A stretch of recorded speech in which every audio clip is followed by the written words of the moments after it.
Hey there. Subscribe to my channel. And also press this bell icon. Assalamualaikum warahmatullahi wabarakatuh. Alhamdulillah. Tidak pernah berhenti kita memuji Tuhan kita Allah.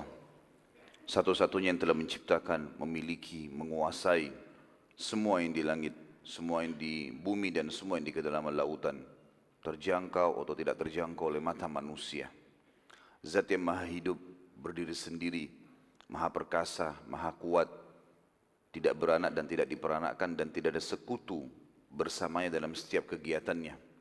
Dia yang maha esa dan terus menerus mengurus makhluknya. Allah sebagai pencipta telah menggantungkan segala kebutuhan kita untuk roda kehidupan di muka bumi ini, dari makanan, minuman, pakaian, kehidupan semua bisa berputar, dan puncaknya panduan hidup, keislaman dan keimanan dengan kalimat Alhamdulillah. Maka selalulah ucapkan kalimat ini.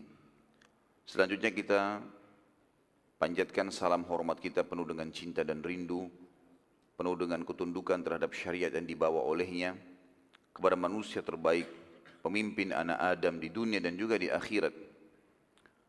Manusia yang telah disempurnakan oleh Sang Pencipta Allah akhlaknya, seluruh karakter-karakternya, fisiknya, ilmunya, jalur nasabnya, dan manusia terbaik ini diperintahkan oleh Sang Pencipta Allah untuk menjadikannya sebagai suri tauladan.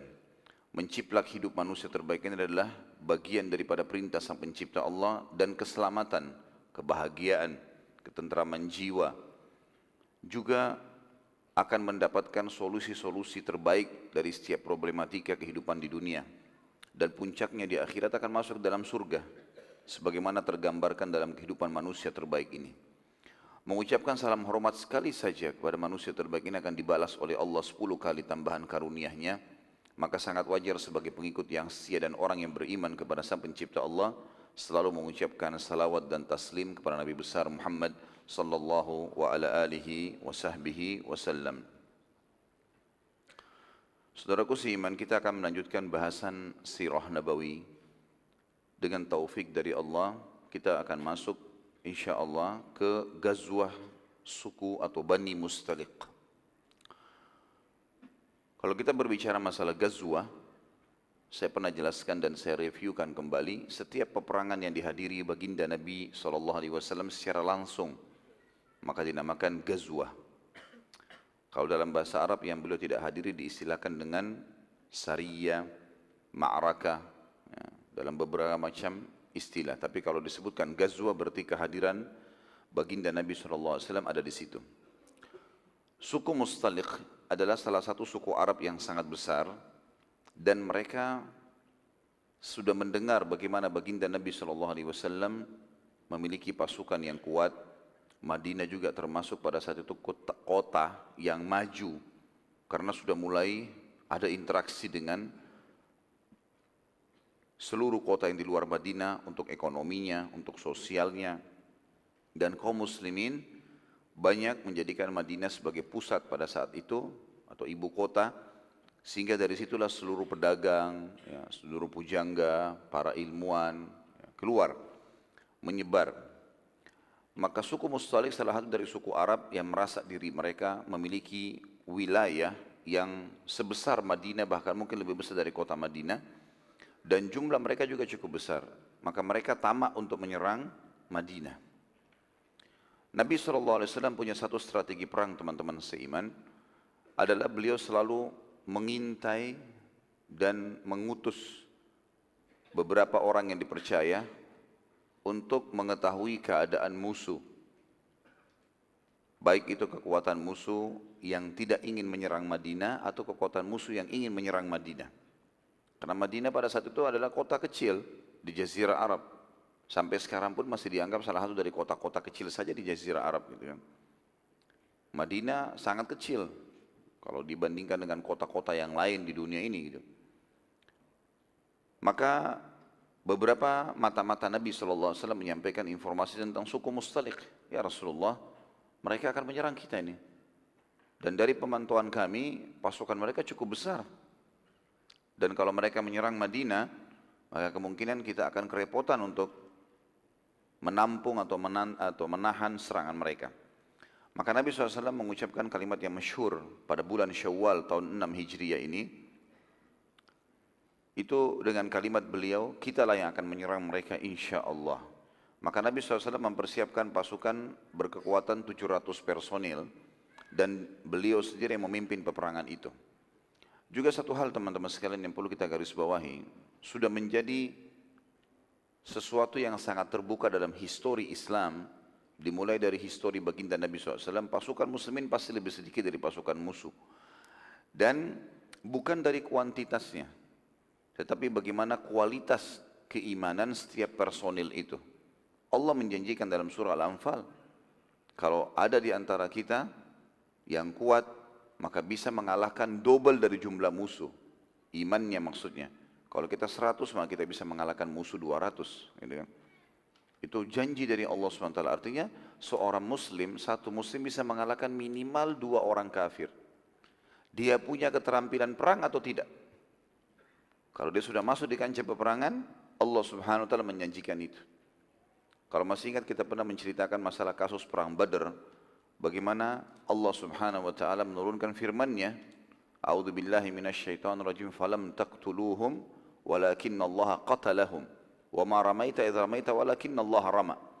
Hai Muhammad, juga diajak muslimin sahabat itu, Allah ajak bicara langsung, bukanlah kalian yang membunuh mereka orang-orang kafir itu.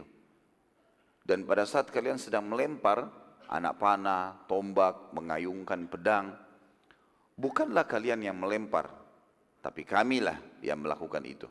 Sampai ada di antara sahabat mengatakan pada saat salah satu di antara mereka berkata, pada saat saya sedang mengayunkan pedang saya untuk menebas leher seorang kafir, tiba-tiba kepalanya sudah melayang. Kuasa Allah Subhanahu wa taala. Artinya kita tetap harus punya persiapan-persiapan, tapi pada saat umat Islam lagi diserang dan mereka membela agama mereka, maka Allah janjikan kemenangan walaupun tidak punya keterampilan ini. Kuasa Allah Subhanahu wa taala. Jadi kalau syaitan bisikan kita, oh kita kalau berperang sama orang kafir ini, mereka ahli bela diri, yang ini punya senjata yang canggih. Dari dulu seperti itu. Islam masuk ke Cina, Islam masuk ke Rusia, Islam masuk ke Afrika, Islam masuk ke Eropa. Berapa banyak keterampilan mereka pada saat itu. Dan para sahabat, orang-orang Badui, yang tidak punya keterampilan perang secara khusus. Kalau antum tahu dulu, sebelum masa Islam, cara berperangnya orang-orang Arab, termasuk para sahabat, mereka kalau berperang itu, kalau pasukan sudah bertemu, satu pasukan menyerang, yang pasukan sebelah cuma menangkis.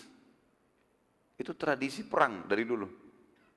Jadi begitu saja kemahiran mereka. Jadi kalau ada yang menyerang, maka yang di sana menangkis. Setelah itu, ini mundur, yang sana menyerang lagi, ini menangkis. Sampai ada yang kalah. Sesederhana itu. Makanya waktu Nabi SAW mengatur strategi di perang Badar, menyuruh sahabat duduk. Ya, pada saat orang Quraisy menyerang, maka orang Quraisy kaget. Kok orang lagi diserang bukannya nangkis malah duduk, gitu kan? Duduk di tanah.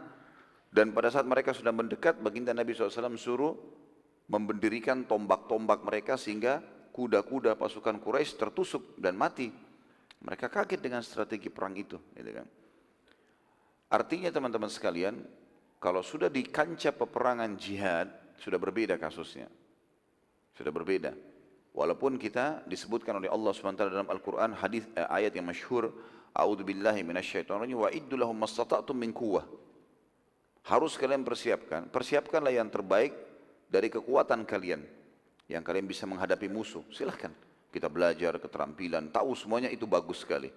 Tapi ada satu hal yang kita harus garis bawahi, kalau kita sudah masuk di kancah peperangan, ya, sudah terlibat di situ, maka Allah akan berikan janjinya kemenangan. Walaupun jumlah kita lebih sedikit, itu sudah menjadi sunnatullah.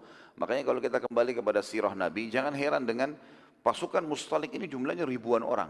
Dan semua begitu. Di perang Badar, jumlah pasukan 314 orang muslimin melawan 1000. Di perang Uhud, 700 orang melawan 3000. Ya. Di perang pembebasan kota Mekah, nanti kita akan bahas itu tentunya, itu jumlah muslimin sekitar 10.000 melawan satu kota Mekah. Satu kota Mekah itu jumlahnya pada saat itu bisa 50.000 orang, gitu kan? Tapi menang.